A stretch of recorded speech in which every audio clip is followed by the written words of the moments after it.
That was a brilliant way to introduce the conference today. I now would like to invite my colleagues Ajibola Lewis and Marcia Rigg to tell us a little bit more about themselves, and we are going to be having a discussion today about the lived experience use of force. Thanks very much, Shadi. Thank you very much, Colin, for including Marcia and I on this platform. It's something that we've wanted to do for a while, and in fact we do quite often. We talk to various groups wherever we can. Marcia is well known, Harvard, she's in America a lot, and of course not since COVID, but she talks to, you know, lots of university students, and I'm following on behind her. I'm 2 years behind her because Sean died 2 years before Seni. So, but without Marcia's help and encouragement, I don't think I'd be as far ahead as I am. So thank you, everybody. It's really good to be here. I'm just going to quickly share because we don't have long. And as you can imagine, a lot has happened in 11 years since Seni passed on. And a lot happened in the 7 years that it took us to get an inquest, 7 years to get an inquest from the day he died. But that's something that I hope to just touch on very briefly. I just like to always start to talk about Seni because he was my son, he was our son, he was the youngest of 3 children. We call him our gentle giant, our shining star. He was 23 when he came back one day and said, "Mum, they've given me something bad." He'd been out to celebrate the end of his master's. He was going to go to America to do his PhD. And that bank holiday weekend, August bank holiday weekend, he became very agitated, and it became very clear that he would need to seek professional help. So to cut a very long story short, we ended up at the Maudsley first in the morning, which was a good experience, a really good experience. But then we were told that we had to go to the Bethlehem Hospital. I don't know if people know the Bethlehem Hospital in South London. I must say now, let me declare my interest. I work very closely with SLAM now to try and improve things, to improve conditions. And I must say, SLAM, I know I don't like the name SLAM, but South London and Maudsley NHS Trust are really trying to shake things up, to change practices. But anyway, we ended up at Bethlehem as a voluntary patient. He knew he was a voluntary patient. He knew he could leave at any time. But unfortunately, when he wanted to leave, an orderly didn't tell his superiors, just call the police. And he claimed that there'd been criminal damage because Seni had knocked the door. But the next day, we didn't see any evidence of that. But anyway, that's what they claimed. And eventually up to 11 police officers came, 11, and included 3 women. And they were asked to restrain Seni. He was injected again. He'd been injected all day, nothing had happened. He hadn't even been assessed by the doctor. But anyway, they took him down to the seclusion room. And of course, Seni had been in one in the morning at Maudsley. So he put his hands on the door frame to stop going in, but they pushed him in, he fell. They tried to do what they call a cell extraction, which is restrain the person and then hopefully the police will get out. But Seni was quite quick, he was very sporty, and he got there before them. But anyway, eventually they battened him, they restrained him.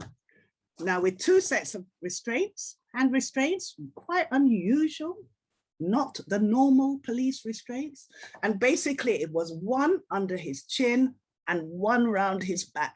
So he was on his stomach in a prone position with 2 sets of handcuffs, 2 sets of leg braces, restrained by 2 sets of police officers. They'd split up into 2 sets. So, you know, one would restrain, then they'd get, oh, we got tired.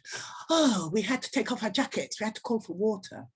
Yes, and what about the person you're restraining? Had you thought of him? But obviously not. So this restraint lasted approximately 40 to 45 minutes. And when he went limp, they thought he was faking it, pretending. So instead of giving him CPR, they left him to die on the floor, left the room, the door shut, find the key, open the door, do CPR. And all the time this was going on, the doctor and nurses were watching, either unwilling or unable to help. Eventually, they did resuscitate Seni, but of course he'd been brain dead for 45 minutes. So when we found him at a Mayday hospital, our local hospital in Croydon, he was on life support. Eventually a brain stem cell test was done and we switched off the life support machine. Now, we didn't know what had happened. It's a very long story. We didn't know what had happened, but it was an Evening Standard came knocking at our door to say that a whistleblower had rang them. Did we know what had happened to our son? No, we didn't. Do you mind if we run the story? No, they did. They did it for 2 nights. And that's how we found out initially what happened to our son. So I've explained that. Took us 7 years to get an inquest. Now, this is not this normally takes a few years. 7 years is quite unusual, but it takes quite a few years for some families. We had 2 investigations by a not for fit for purpose IPCC, as it was then. It's now the IOPC.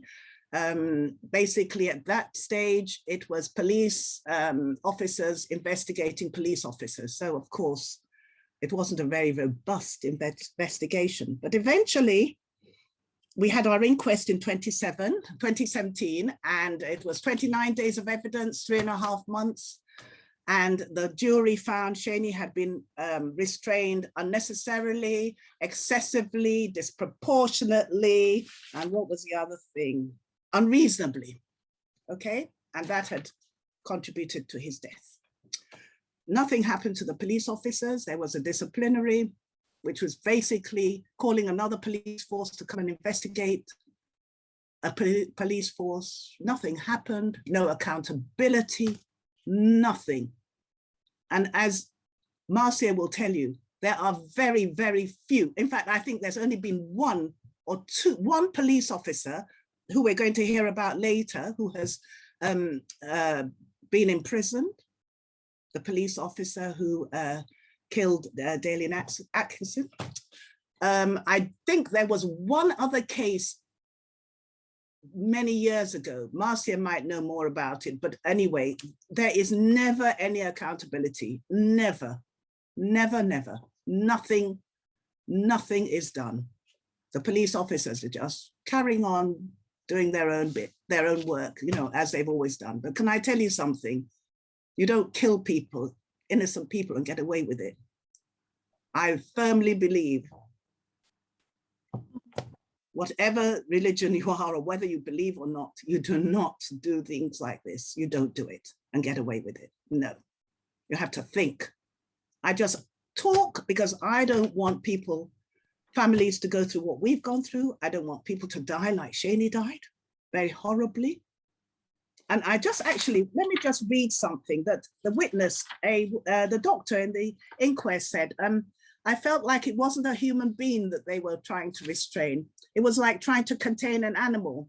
After they tied him up with the straps, it seemed like when a hunter has tied the animal, it was an uneasy feeling that I had, that it's not a human being that they were restraining. That's what many, many, many hundreds of Black men go through when they die at the hands of the state. No accountability. They're treated worse than people treat their dogs. I mean, Marcia has said they give their dogs medals, but they can kill human beings with their hands. Heaven help us if we were in America, where they shoot, but here they kill with their hands. Please, people, think. Don't call the police into mental health units. They have no place there. Come up with a better solution. Don't do prone restraint. De-escalate. Step back. Think of a person as a human being. That could be your mother or brother or child. You don't get away with things like that. Karma has a way of coming back to haunt you. And I know, because I have friends who are married to a policeman. I was a teacher before I became a lawyer, and a lot of teachers seem to marry police officers. I don't know why. Anyway, but it doesn't go without consequences. I really want us to face facts, face what we're doing.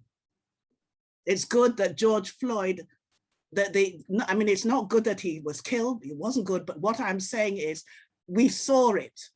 And so it made people aware of what was happening. But people here in England think it doesn't happen in England. A lot of people, most people, they don't know what's going on. They see things in America, you know, CNN and this, you know, but no, it's going on here in England. I'm going to let Marcia, sorry, Marcia, I've probably taken too long. I want Marcia to speak now.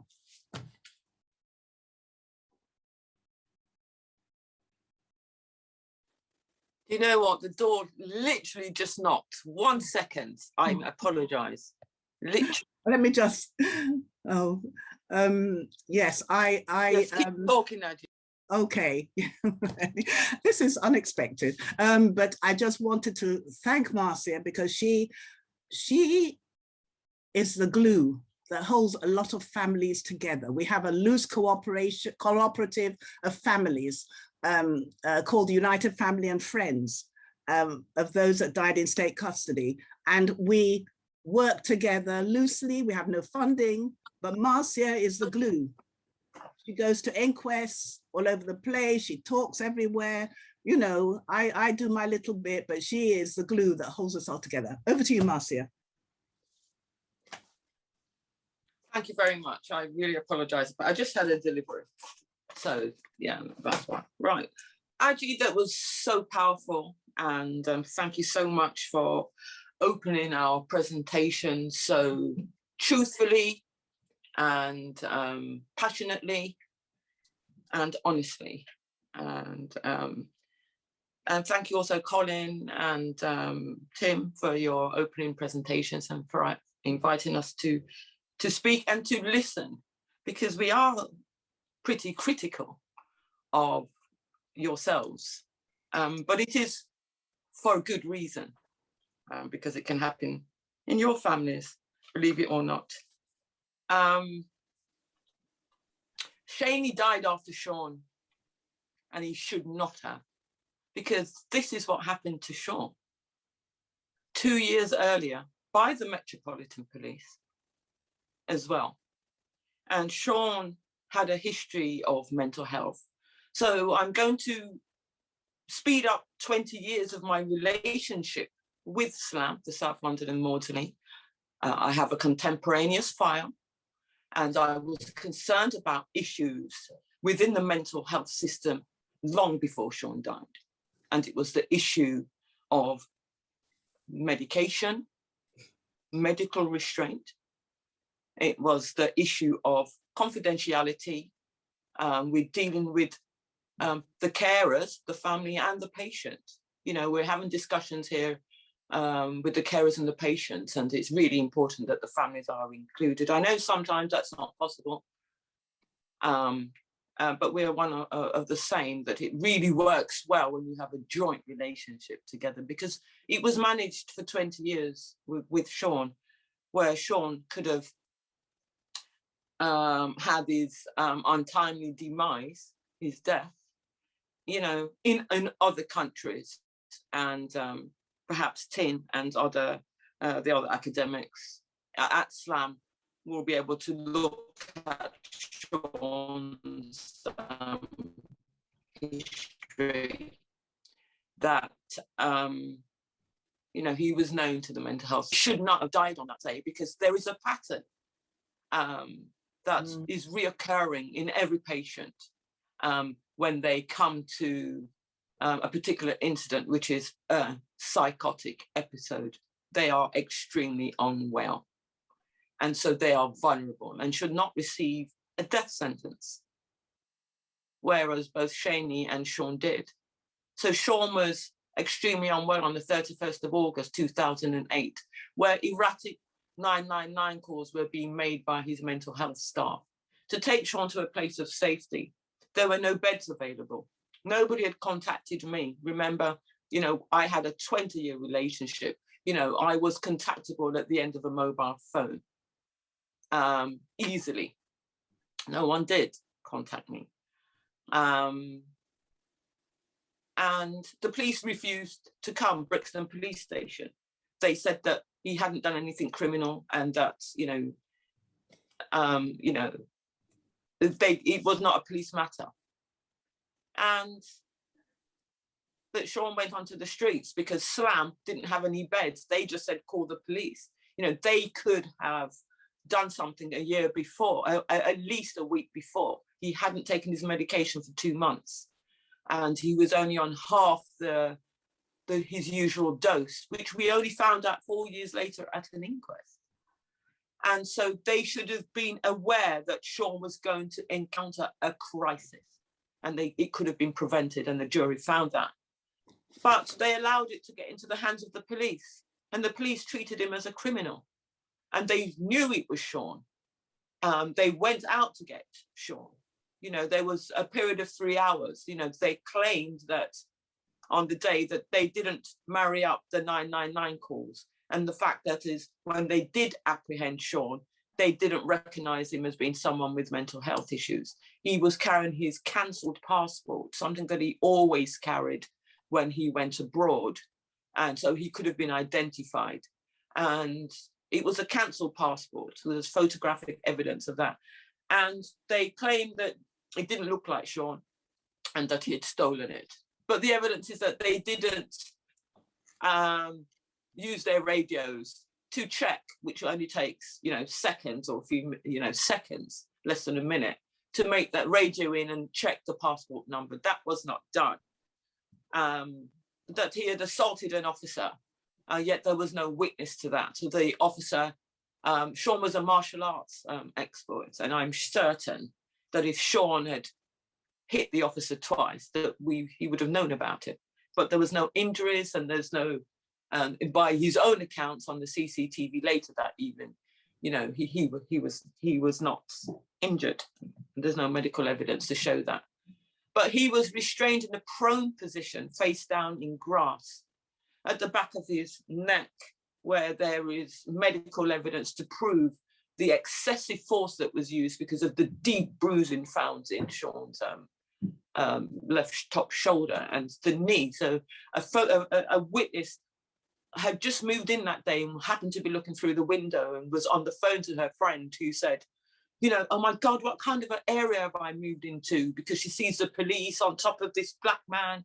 And, she was a white teacher, and she phoned her friend, and she just took 2 pictures to say, oh my God, I wonder if I've moved in the right place. Lo and behold, it was the best evidence unwittingly that she was taking, because it proved that Sean was in that position in the space of 4 minutes.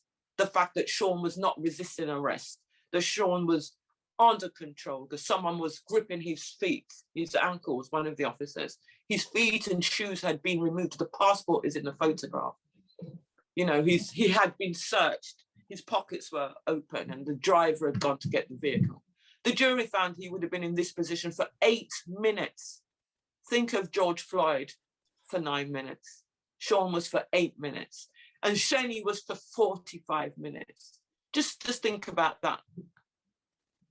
Because you can die in the space of 4 minutes if you were being suffocated with a pillow, for instance, like this. That's murder, right? It takes X amount of minutes. A gun takes a few seconds. But Shawnee and Shane died at the hands of excessive deadly force by police officers that's supposed to be in your care.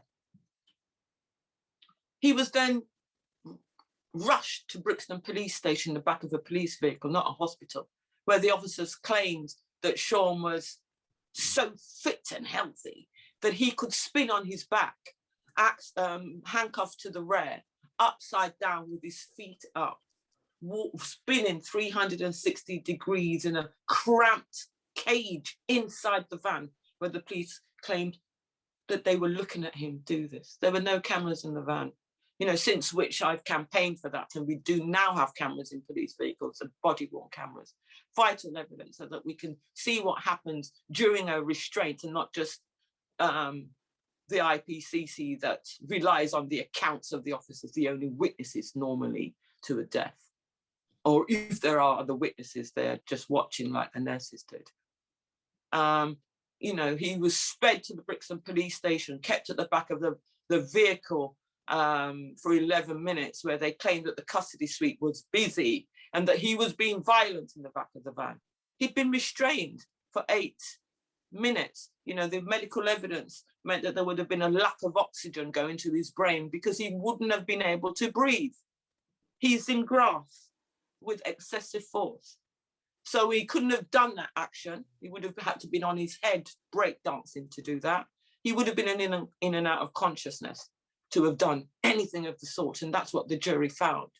He would have been in a V position, either upside down like that or hog tie, with his legs up in the air or the other way. You know, he couldn't have done that.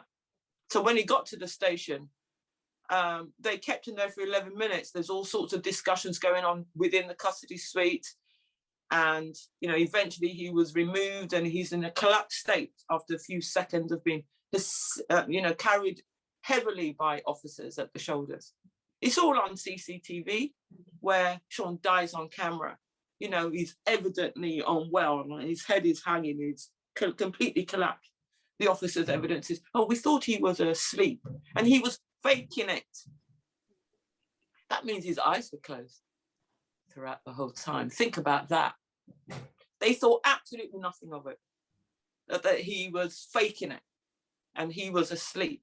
You know, somebody at Brixton Police Station, one of the most notorious stations in this country, you know, somebody that's been violent, a black man, you know, he's been brought into the station and he's all being bad and dangerous. Oh, but you can sleep. Even though he never spoke, because they said that he never spoke once. Oh, we thought he was mute. But you can hear them on the CCTV saying, he's dying, he's dead. And excited delirium, and you can't get a dead man standing. You know, because he's dead. You know, they stood him up. You know, his head is hanging. The officers bend down and stand him up. It's all on camera. The public has not seen the full footage unless you followed the case and came to the inquest and the misconduct hearing and the perjury trial and, you know, all the things that followed after this, you know, horrible night where Sean's literally at the feet of officers, half naked, handcuffed still. And the officers are standing around him, blocking the cameras, because there were cameras giving a bird's eye view that have gone missing or were not working and all sorts. I cannot explain it in these 7 minutes, and I'm sure I've gone over the time. So I'm going to move fast forward, where 4 years later we had an inquest, and the jury found that the actions of the officers more than minimally contributed to his death. The coroner did not allow unlawful killing either, or neglect, which was nonsense. And so we had a narrative verdict. But the jury were phenomenal. They used the same words as in Seni's case: unsuitable, excessive, unnecessary, because the inquest system is not a criminal jurisdiction. So they couldn't use the words like strangulation or choke, you know, or, you know, willingly did this murder. You can't use those words. It's all very carefully orchestrated. Mm-hmm. You know, or though that jury saw the criminality and used the appropriate wording. We had the case reopened as a criminal investigation by the IPCC, the first of its kind. We had the first of its kind, the Casale review, which was a robust investigation into Sean's case, the way that the IPCC had investigated it, and the way they investigate deaths generally. So, you know, Seni's case, Aji's case should have been investigated much better, because they were already looking at the way that they investigate cases. You know, it took 7 months for the officers to be interviewed. You know, there was a lack of information that we as families received, the access to the body, you know, and the fact that we were given a decomposed body for burial, the fact that body parts were missing, you know, when we did get our own pathologist. I mean, there was a whole range of inadequateness and, you know, incompetence and cover up blatantly to families. And, you know, the delays. You know, we did have the first perjury trial where the officer claimed that he'd went to the van and looked in Sean's eyes, that Sean was fit and healthy in the back of the van when he was kept for 11 minutes. But we proved, you know, they had spliced footage, spliced it by 29 seconds. When we got hold of it, we realized the sergeant didn't go to the van. So he explained in detail what he saw Sean doing, and he shouted at him and he looked him in the eye, and Sean was on the left side and he was sitting on the chair. A complete fantasy, a lie, something that never happened. He remembered it in detail, but he can't remember, you know, what actually happened on the night. How? The CCTV, it should be scorched in your memories. I'll show you what happened on the night. You know, we had a criminal investigation by the Crown Prosecution Service said there was insufficient evidence. The reports have never been publicised, neither is the new criminal investigation by the IPCC that sent it for 6 criminal charges. And it's never been put in the public domain. We then had a public gross misconduct hearing. All the officers were exonerated. One of them became a priest in the Church of England. You know, we can go on. Yeah, there is no justice. The statistics are all good and well, but the lived experience and reality of what's happening is in complete contrast. You know, lessons have not been learned, and we do not need another report, and we do not need to keep doing all these reviews, and we know what's what. You know, we just want care and change of mindsets, and we want accountability, and we want justice, and it is absolutely imperative,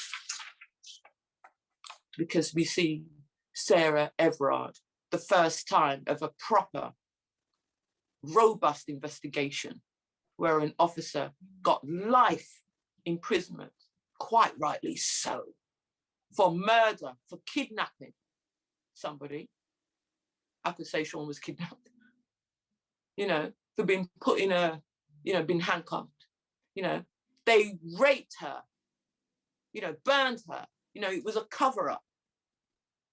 And robustly and quite rightly so, he got life sentence. Well, there's a whole load of murder cases. We want our cases reopened to be treated just as robustly.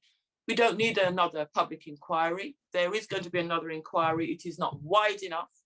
You know, we're going to hear a little later about Dalen Atkinson, where an officer has gone to prison, and I thank the person that's speaking about that.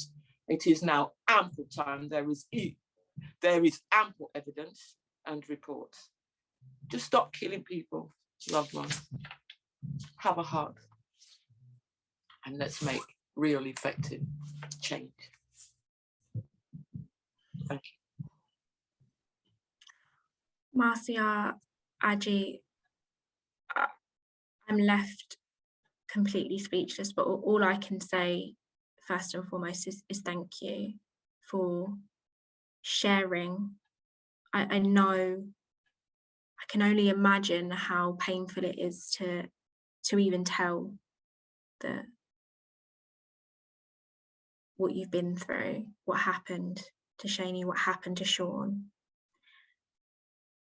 And I'm so moved, and it was so powerful. And I thank God that you are involved in the work that you are, and working with institutions who have wronged you, in so many ways, but continuing that fight and continuing this work, I commend you. I have so much respect for you both. And I know that we need to move on, but this is a really important question that I would like to ask you both. So as a Black woman myself and as a newly qualified clinical psychologist, this is a really important question for me, because I want to know what I can do in the system. And what I want to ask you is how have these experiences impacted on your trust in the system? I can only imagine the answers, but I wondered if you could speak to us about trust and about your faith in the system. For me, thank you, Shade. For me, you have to trust. It's not easy. I've moved forward because of my Christian faith. I've had to, was asked to forgive, and I reluctantly did it.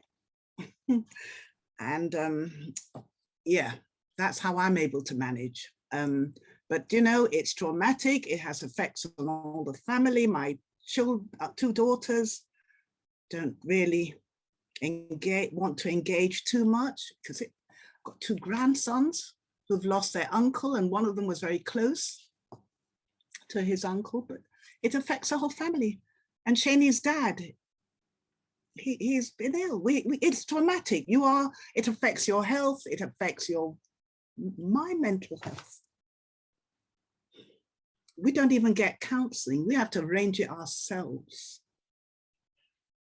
We do everything ourselves. We fight the battles ourselves. That's why you'll find, you know, Marcia, it's a lot of women, mums, daughters, sisters. We do the fighting because maybe it's because we've had children, or you know, we've got that inner strength. And what I keep looking at is the fact that Seni would fight for me. If it was me, he would be fighting for me. So I've got to fight for him. I've got to fight. I don't know, Marcia.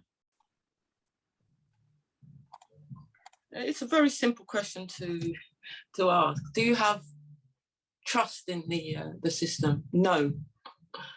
And that's it. Simply because we have not been able to depend on them, and the evidence is in black and white. Mm-hmm. Decades of evidence in this country, you know, from the Windrush generation to today, literally, to the United Nations report that was recently came out last month, talking about this very issue. Because it's not just in the United Kingdom, it's global, of police brutality and use of force, particularly on Black men, and the issue of racism, which is what we're talking about today. It's nothing new. You know, they hide the evidence, you know, but we know it's there. You know, they say that they're not institutionally racist. Mm-hmm. Well, I tell you that they are, and they are institutionally corrupt. And we need corporate manslaughter. I saw that somebody put that earlier in the chat. Absolutely correct. Because the state has to be held to account. Because these agents of the state are accountable to them.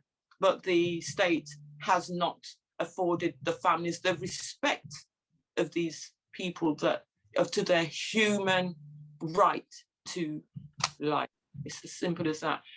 Whether by colour or creed or race, these people are human beings. And Black people are being treated less than human beings. They will never admit it, but we know that. And so, you know, they have not shown trust. They are not willing to give us that trust. Certainly to date, they are just ticking the boxes, and I'm fed up of it. In the meantime, people are dying and the families are traumatized. I won't repeat what Aji just said, but we are left traumatized indefinitely. but it's important to talk to our future generations and the younger generations to change the mindsets so people can understand what the word racism actually means. You know, the fact that they've not done anything and they don't care is racist. Racist is a made up word. You know, business as usual. We're still on the plantation. It's just modern day lynching. You know, we're receiving chokeholds instead of being hanged on trees, and we're being handcuffed in all ridiculous ways, you know, instead of being chained and whipped. It's no different. It's just modern. We're living in the digital times and not the slavery times and the Ice Age and the Stone Age. It's just the digital ages, and people are more aware, and it's international. And so there is no trust in any system. So it's a refutable question, really. Yeah.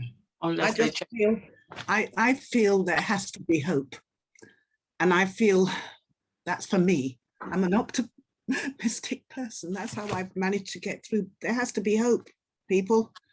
We have to do what the state won't do. You know, that's what we're fighting for. You know, it's so easy to lose hope. It is easy to lose hope, but you've got to face things. You've got to change things. I like, there's a quote I like. Apparently Mark Twain may have said it, but he said the only people who like change are babies in wet nappies, and that's true. But change has to come. Something has to change. Something has to give, because as we are sharing, more people are aware.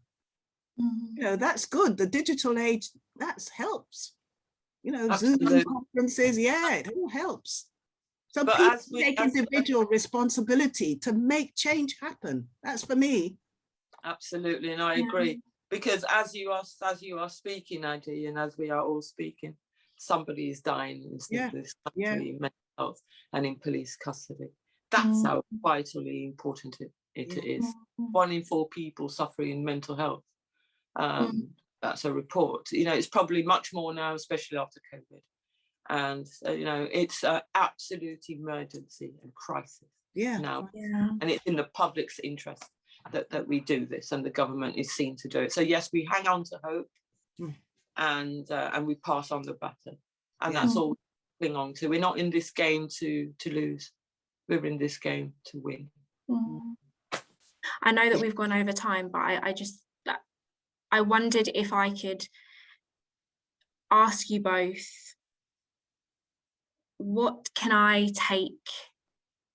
I'm committed to this work myself, and this is what I feel I was called to the profession to do. I feel this is why God put me in this position as a clinical psychologist. I just wondered, what do you think I can both do? If there was any sort of words that you would like to just, even just words that I can hold in mind in my practice, because this is so important to me, and I know I'm going to remember you two for the rest of my life, but I just wondered if there's any last words. It doesn't have to be about change or anything, but I wondered if there's anything that you wanted to kind of leave this space with. Marcia? Because we've only got a short time, I'm going to say two phrases. I can pick something up. My hero, Angela Davis. Oh, amazing. He says, walls turned sideways are bridges. Turn the walls already. Jump over the bridge. The bridge is falling. I want you to jump over the bridge on the other side. Walls turned sideways are bridges. And just never give up. Yeah. Advice. Yeah. My beautiful and for me, sorry, Nelson Mandela's Nelson Mandela, James Baldwin, and Martin Luther King Jr. But Nelson Mandela, it says it's always seems impossible until it's done, and it's not impossible. We can do it. We can see things changing slowly.